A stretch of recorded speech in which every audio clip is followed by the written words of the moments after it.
ये है मेरी पेट ऑक्टोपस जिसका नाम है सशिमी और ये है एक वॉल्ट जो इसके पसंदीदा खाने से भरा है। लेकिन समस्या ये है कि इस वॉल्ट तक पहुंचने के लिए उसे अपनी अविश्वसनीय बुद्धिमत्ता और निपुणता पर भरोसा करना होगा और ये 9 part under water obstacle course पार करना होगा। और जिस तरह मैंने गिलहरियों के लिए अपने बैकयार्ड में एक ऑब्स्टिकल कोर्स बनाते वक्त उनकी कुशलता पर शक किया, इस बार भी मैं इस अद्भुत जीव की क्षमताओं को देखकर पूरी तरह से हैरान रह गया। लेकिन ये समझने के लिए कि हम यहाँ तक कैसे पहुँचे, हमें वक्त में 6 महीने पीछे जाना होगा, जब मैंने एक पालतू ऑक्टोपस लाने का तय किया, ये देखने के लिए कि क्या वो वास्तव में उतने ही बुद्धिमान है जितना लोग कहते हैं। और फिर उसे क्रंच लैब्स लाकर खारे पानी के लिए अनुकूलित और उचित रूप से सजाए गए टैंक में डालने के बाद वो अपने नए घर में सहज हो गई। और मैंने सबसे पहली बात ये देखी कि ऑक्टोपस बहुत जिज्ञासु होते हैं। उदाहरण के लिए अगर आप टैंक में कुछ भी डालें, भले वो आपका हाथ ही क्यों ना हो, वो तुरंत उसकी तरफ तैर कर उसे छू कर देखना चाहेंगे। इसके बारे में मैं आगे बात करूंगा, लेकिन मेरे हाथ जैसी चीजों को कसकर पकड़े रखने के अलावा ये कितनी ताकतवर है, यकीन ही नहीं होता। उसके टेंटिकल्स मेरे बारे में मेरी गंध, स्वाद और रंग जैसी जानकारी भी इकट्ठा करते हैं। और फिर सिर्फ कुछ ही हफ्तों में ये देखते हुए कि वो कितनी चंचल है, उसके साथ दोस्ती ना करना बड़ा मुश्किल था। फॉर एग्जाम्पल, उसे ऊपर आकर पानी के तेज बहाव के साथ खेलना पसंद था, बिल्कुल वैसे ही जैसे डॉगीज को कार की खिड़की से बाहर अपने सर को निकालना पसंद है। वो हमारे साथ कैच खेलती थी, वो कैमरा देखते ही सेल्फी लेने के लिए पास आती थी, और जब भी हम उसके टैंक में खिलौना रखते थे वो पूरे जोश में उसके साथ कुश्ती करने लगती थी। और जैसे जैसे मैंने थोड़ी और रिसर्च की, मुझे पता चला कि हर साल वो 100 मिलियन ऑक्टोपाई जिन्हें हम या तो खाते हैं या पालते हैं, उसमें से लगभग सभी का जन्म और पालन पोषण समुद्र में ही हुआ है। मतलब वो कैद में पैदा नहीं हुए थे। जिसके बाद मुझे ये एहसास हुआ कि मैं असल में फाइंडिंग नीमो मूवी का विलन बन गया हूँ। और क्योंकि कोई भी फाइंडिंग नीमो का विलन नहीं बनना चाहेगा, भले ही हमें सशिमी का यहाँ क्रंच लैब्स में रहना बहुत पसंद है, हमने जांच पड़ताल की और जिस पेट स्टोर से हम इसे लाए थे वहाँ से पता लगाया कि इसे समुद्र से कौन से कोने से लाया गया है। लेकिन उसे लौटाने की मेरी योजना में एकमात्र समस्या ये थी कि उसे काफी समय से खाना लाकर दिया जा रहा था। तो अगर वो इस ऑब्स्टिकल कोर्स को पार कर पाएगी तो हम ये निश्चित रूप से कह पाएंगे कि उसे समुद्र में अपने शुरुआती दिनों के दौरान शिकार करना याद है, जिसके बाद हम टेंशन फ्री होकर उसे वापस समुद्र में भेज सकते हैं। योजना का पहला चरण था उसके सामने कुछ चुनौतियां रखना और फिर उसके व्यवहार का निरीक्षण करके ये समझना कि उसके पास कौन सी क्षमताएं हैं, जो कि वाकई में बहुत सारी हैं। शुरुआत के लिए रंग और आकार बदलने की ऐसी क्षमता आपको प्रकृति में और कहीं नहीं मिलेगी। उदाहरण के लिए, क्या आप अपनी नजरों के ठीक सामने छिपे इस ऑक्टोपस को ढूंढ सकते हैं?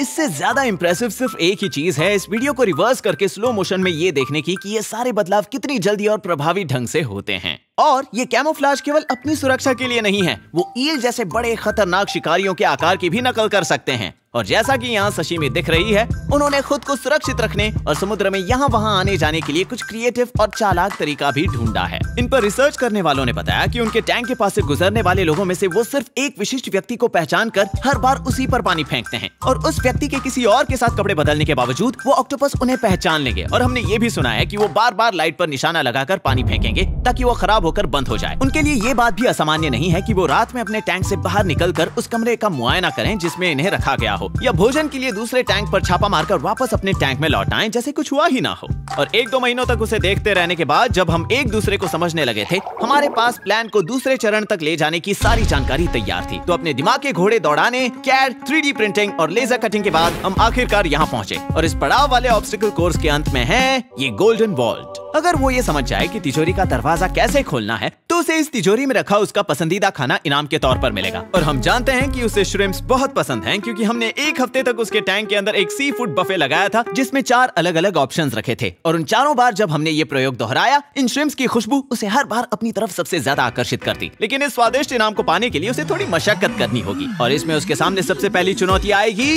The over under.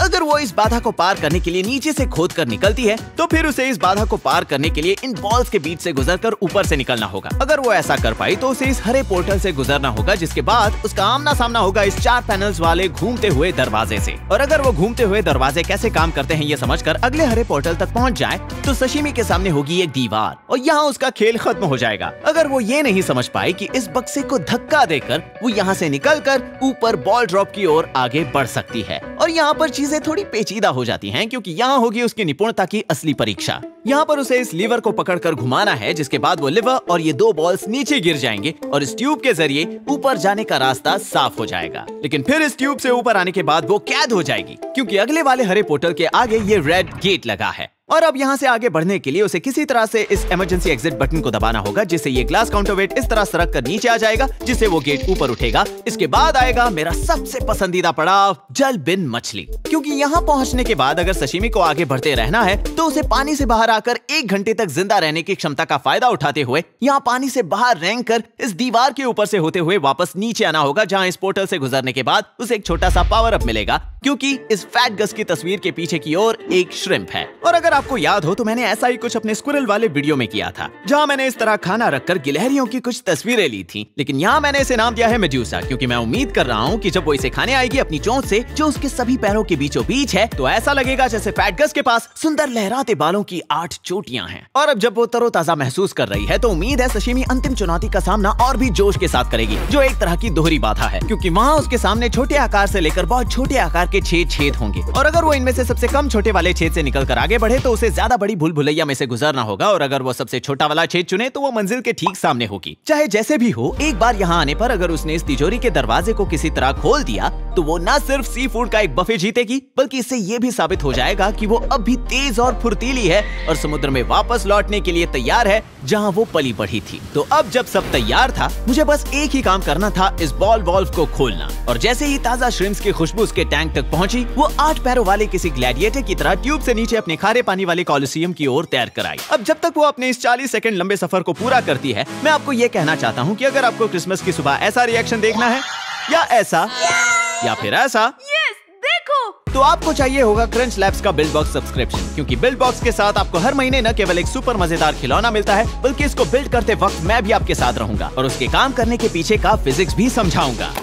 मैं और आप साथ मिलकर इसका निर्माण करेंगे, सीखेंगे और सफल होंगे, ताकि हमें इसके प्रिंसिपल्स अच्छी तरह से समझ जाए। बात बन गई। तो अगर आप एक बच्चे हो और अपनी क्रिसमस लिस्ट में सबसे ऊपर रखने के लिए कुछ ढूंढ रहे हो, या आप इसे किसी और को देकर उनके हीरो बनना चाह रहे हो, तो डिस्क्रिप्शन में दिए गए लिंक पर क्लिक कीजिए या जाइए crunchlabs.com पर, जहां हम इस छुट्टियों के त्योहार पर 2 बॉक्सेस फ्री दे रहे हैं। अब चलते हैं वापस सशिमी के पास। मुख्य टैंक में प्रवेश करने और भूल भुलैया की सीमाओं का मुआयना करने के बाद वो अंदर तो काफी जल्दी आ गई, लेकिन फिर अचानक से ठंडी पड़ गई, मानो उसे पता ही ना हो कि उसे आगे क्या करना है। लेकिन क्योंकि आप ज्यादा लंबे समय तक कच्चे ताजा श्रिम्प्स की सुगंधित गंध को नजरअंदाज नहीं कर सकते, अंततः वो उत्सुक हो गई और उसने अपनी खोजबीन शुरू कर दी। और हमने सबसे पहले ये देखा कि जब भी वो किसी नए वातावरण में होती है तो वो बीच में स्वतंत्र रूप से तैरने के बजाय वो अपनी बाहों के जरिए आसपास की चीजों को छूकर उनके बारे में जानकारी इकट्ठा करती है, और जल्द ही उसे ये चीज समझ आने लगी। और मैं मानता हूँ कि ये पहली चुनौती बहुत आसान थी, क्योंकि मैं सशिमी को उसके टैंक में खेलते देख इतना तो समझ ही गया था कि वो रेत को खोदने और खुद को उसके अंदर गाड़ने में काफी अच्छी थी, जहाँ वो चट्टानों को हटाने के लिए अपनी साइफन ट्यूब के वाटर प्रोपल्शन का इस्तेमाल करती है। ये तैरती हुई गेंदें मानो उसके लिए कोई चुनौती थी ही नहीं, और इसे पार करने के बाद आप देख सकते हैं कि वो महत्वपूर्ण जानकारी इकट्ठा करने के लिए स्काउट्स के रूप में अपनी टेंटिकल्स को कितना आगे तक भेजती हैं, खासकर समुद्र में, जहां वो दरारों के अंदर तक पहुंचने में काम आते हैं, न केवल गंध और स्वाद के लिए बल्कि देखने और स्वतंत्र रूप से सोने के लिए भी, जिसके बारे में हम आगे विस्तार में जानेंगे। तो पहली बाधा तो काफी सरल थी, लेकिन ये घूमने वाला दरवाजा कैसे काम करता है ये समझना थोड़ा ज्यादा मुश्किल होगा। वाव! ओके, तो तुम ये खेल ऐसे खेलना चाहती हो। और ये था वो पहला संकेत जिसे देखकर मुझे एहसास हुआ कि मैंने इसकी क्षमताओं को कम आंका। और मुझे कुछ ऐसा ही लगा था जब गिलहरियों ने मेरे अस्थिरता के पूल के ऊपर से कूदकर उसे मात दी थी। और मुझे समझ जाना चाहिए था कि ऐसा होने वाला है, क्योंकि जैसा कि आप इस वीडियो में एक ऑक्टोपस को जहाज से भागते हुए देख सकते हैं, जब तक एक छेद उनकी चोंच से बड़ा है, जो उनके शरीर का एकमात्र कठोर हिस्सा है, तब तक वो अंततः उसके माध्यम से निकल सकते हैं। इनफैक्ट इस क्लिप को पीछे करने पर आप सशिमी की चोंच या मुंह को यहाँ देख सकते हैं, और ये हिस्सा जो एक बड़ी नाक की तरह दिख रहा है, वो असल में उनका मुख्य शरीर है, जहां उनके सभी महत्वपूर्ण अंग हैं, जैसे उनका मस्तिष्क, पेट, गलफड़े, गुर्दे, इंक की थैली, साइफन और उनके 3 दिल।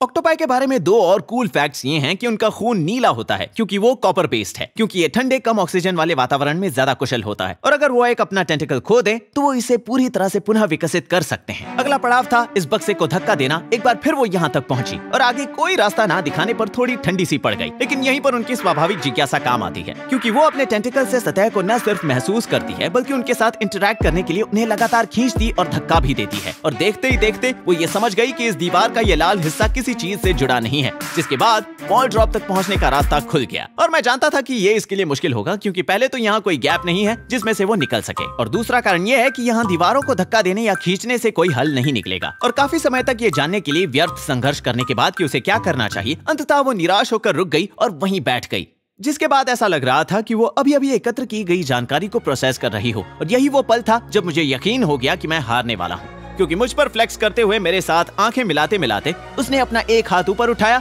और बार को ट्विस्ट किया, जिससे बॉल्स नीचे गिर गई, जिससे उसे उन्हें हटाकर आगे बढ़ने की अनुमति मिली। और मेरे हिसाब से ये बिल्कुल सही वक्त है आपको ये बताने का कि ऑक्टोपस के बारे में मेरा सबसे पसंदीदा फैक्ट ये है कि वो वास्तव में इस ग्रह पर इंटेलिजेंट एलियन जीव की तरह हैं। और ये रहा मेरे कहने का मतलब। ये जीवन के वृक्ष का एक बहुत ही सिंप्लीफाइड वर्जन है। इस प्रकार के चित्र आपको ये दिखाते हैं कि सभी जीव एक दूसरे से कैसे संबंधित हैं और कौन सा जीव कैसे विकसित हुआ है। हमें ये कैसे पता? सच्चे वैज्ञानिक जासूस बनकर सुरागों की तलाश करके। उदाहरण के लिए कुछ 100 साल पहले वैज्ञानिकों ने देखा कि हम मनुष्यों की गर्दन में 7 वर्टिब्रे होती हैं, लेकिन जिराफ्स में भी ऐसा ही था। लेकिन एक सेकंड रुको, व्हेल्स, चूहे, हाथी, शेर, घोड़े और चमगादड़ों की गर्दन में भी ऐसी ही होती है। तो ये एक संकेत है कि इन सभी के पूर्वज एक ही हैं और उस समूह का नाम है मैमल्स। और सिर्फ गर्दन की हड्डियां ही नहीं, देखिए क्या होता है जब आप इंसान की बाह की हड्डियों की तुलना चमगादड़, मुर्गी, कछुए या डॉल्फिन से करते हैं। विश्वास नहीं होता कि छोटे छोटे लाभकारी उत्परिवर्तन और लाखों पीढ़ियां ऐसा कुछ कर सकती हैं। पिछले 40 वर्षों में जीनोम सीक्वेंसिंग पर हो रहे विकास की वजह से अब हम विभिन्न प्रजातियों के डीएनए की तुलना कर सकते हैं और किताब के पीछे अपने जवाबों को चेक भी कर सकते हैं। इन तकनीकों का उपयोग करके यदि आप ये जानना चाहते हैं कि जीवन के वृक्ष में ऑक्टोपाई से हमारी वंशावली कहाँ टूटी, तो आपको 5 लाख साल पहले एक साधारण प्लेटफॉर्म को देखना होगा। लेकिन अगर आप बारीकी से देखें तो हम जिन्हें बुद्धिमान जानवर मानते हैं वो सभी यहाँ जीवन के पेड़ के इस तरफ मौजूद हैं, जिनमें डॉल्फिन्स,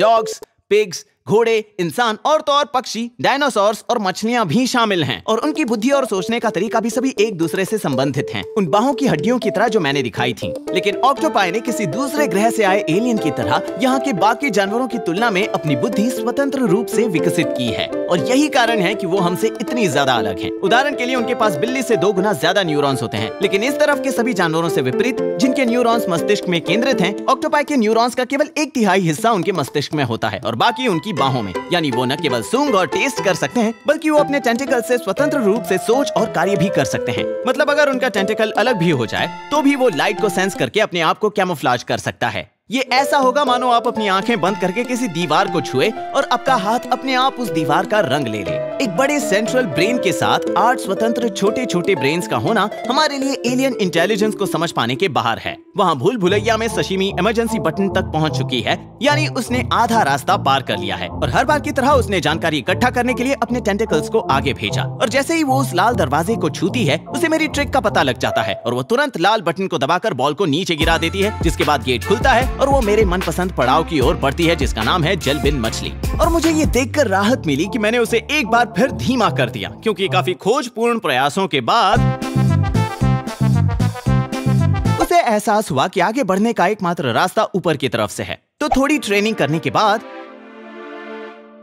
वो पूरे जोश के साथ ऊपर चढ़ी और फिर धीरे धीरे नीचे उतरी। और ये ऑक्टोपस की एक और महाशक्ति को प्रदर्शित करता है, क्योंकि वो पानी से बाहर 1 घंटे तक जीवित रह सकते हैं। और जैसा कि आप यहाँ देख सकते हैं, यहाँ एक ऑक्टोपस केकड़े को खा रहा है। ये एक और कारण है कि वो ज्वार तालाबों और उसके आसपास इतने सफल शिकारी हैं। और अब जब वो आखिरी पड़ाव के करीब पहुंच रही है, मैंने सोचा कि उसे मड्यूसा के साथ थोड़ा सा नाश्ता मिलना चाहिए। और जैसे कि मैंने उम्मीद की थी, उसने श्रिम्प को दीवार पर देखते ही उसे अपनी चोंच से खाना शुरू कर दिया। और क्योंकि वो उसकी सभी टांगों के बीचों बीच है, हमें फैटगस के लिए कुछ अलग अलग हेयर स्टाइल्स मिलते हैं। जैसे शुरुआत में उसे लंबी सुनहरी जुल्फों वाला हेयर स्टाइल मिला, जो बाद में छोटे और काले साइड कट में बदल गया। और वो अपने रंग रूप को इतने बड़े पैमाने पर इतनी आसानी से इसीलिए बदल पाते हैं क्योंकि हर ऑक्टोपाई के पास ये 4 ट्रिक्स होती हैं। सबसे पहले उनकी त्वचा क्रोमैटोफोर्स नामक छोटी थैलियों से ढकी होती है, जो काले, लाल या पीले पिगमेंट से भरी होती है। और फिर वो उन 3 रंगों से कोई भी कॉम्बिनेशन बनाने के लिए अपनी मांसपेशियों को गुब्बारे की तरह फुलाते हैं। और फिर उसके नीचे एक और परत होती है जिसे इरिडोफोर्स कहा जाता है, जो लाइट की विशिष्ट वेवलेंथ्स को रिफ्लेक्ट करती है, जिनसे उन्हें मोर या बीटल्स जैसे इरिडिसेंट नीले रंग मिलते हैं। फिर एक और परत है जो एम्बिएंट लाइट को रिफ्लेक्ट करती है, जिसे लूसीफोर्स कहा जाता है। इन सब के अलावा वो अपनी त्वचा की बनावट को बदलने, लकीरें और उभार बनाने के लिए पैपिले नामक मांसपेशीय संरचना का भी उपयोग कर सकते हैं। और क्योंकि वो इनमें से कोई भी चीज 200 मिलीसेकंड्स के अंदर बदल सकते हैं, जो कि पलक झपकने से भी ज्यादा तेज है, ये कौशल उन्हें जानवरों के साम्राज्य में भेष बदलने का सच्चा मास्टर बनाता है। अब वो भूल भुलैया की ओर बढ़ रही थी और आप देख सकते हैं कि उसने सबसे बड़ा वाला छेद चुना, यानी उसे भूल भुलैया में ज्यादा दूरी तय करनी होगी। और मुझे ये देखकर बहुत मजा आया क्योंकि यही तो हमारी सशिमी की खासियत है। लेकिन आप देख सकते हैं कि वो काफी देर तक इस भूल भुलैया में भटक रही थी और लगभग हर गलत मोड़ लेने को तैयार थी, लेकिन फिर वो बोर हो गई और एक शॉर्टकट लेकर सीधे फिनिश लाइन तक पहुंची। और हालांकि मैं उसे डिस्क्वालीफाई कर सकता था, मैंने उसकी इस इकलौती भूल को माफ कर दिया, जिसके बाद वो पहुंची सुनहरी तिजोरी तक। सारे ऑब्स्टिकल्स पर 1 महीने तक ट्रेनिंग करने के बाद उसने आखिरकार कर दिखाया और अपनी पूरी ताकत के साथ उसने इसकी जोड़ी के दरवाजे को एक ही झटके में उखाड़ दिया।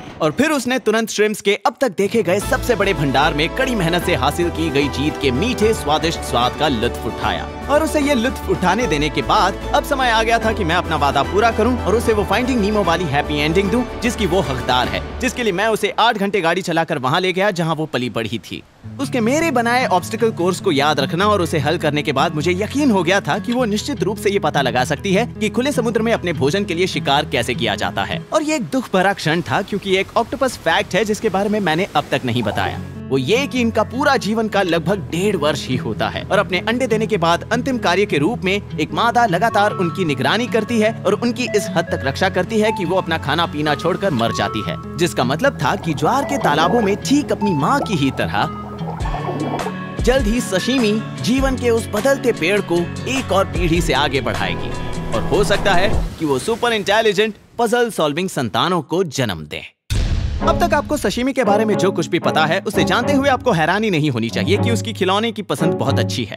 लेकिन पिछले 12 सालों से मेरे बनाए YouTube वीडियोस देखने के बाद आपको इस बात से भी हैरानी नहीं होनी चाहिए कि विज्ञान और इंजीनियरिंग के बारे में सीखना बोरिंग नहीं होता। और यही कारण है कि मैंने खिलौने की एक कंपनी बनाई जिसका नाम है क्रंच लैब्स, जहां हमारा लक्ष्य है बच्चों को एक इंजीनियर की तरह सोचना सिखाना, ऐसे खिलौने के जरिए जो हर महीने उनके दरवाजों तक पहुंच जाएंगे, जिसे हम साथ मिलकर बनाएंगे। और हमने ऐसे लाखों बॉक्सेस भेजने के बाद कुछ डेटा जमा किया। 87% बच्चे इसे फन स्केल में 10 में से 8, 9 या 10 रेटिंग देते हैं। लेकिन ये रही एक और गुप्त बात, 4 में से 3 से अधिक पेरेंट्स ने कहा कि इन बॉक्सेस की वजह से उनके बच्चों में स्टेम और इंजीनियरिंग के प्रति एक नया जुनून पैदा हुआ है। मेरे वीडियोस की तरह इसमें मेरा सीक्रेट सॉस है सब्जियों को छुपाना, ताकि हर कोई परिणाम को लेकर एक्साइटेड रहे। और तो और हर महीने आपके बॉक्स में से निकल सकता है एक प्लैटिनम टिकट, और अगर आपको वो मिले तो आपको क्रंच लैब्स आकर मेरी और मेरी टीम के साथ बिल्ड करने का मौका मिलेगा। तो अगर आप मेरे साथ इस 1 महीने लंबे सफर में जुड़ना चाहते हैं और क्रिसमस की सुबह इस तरह का रिएक्शन देखना चाहते हैं, यस! Oh my God! तो जाइए crunchlabs.com पर या डिस्क्रिप्शन में दिए गए लिंक पर क्लिक कीजिए, जहां हम इस छुट्टियों के त्योहार पर 2 बॉक्सेस फ्री दे रहे हैं। Thanks for watching.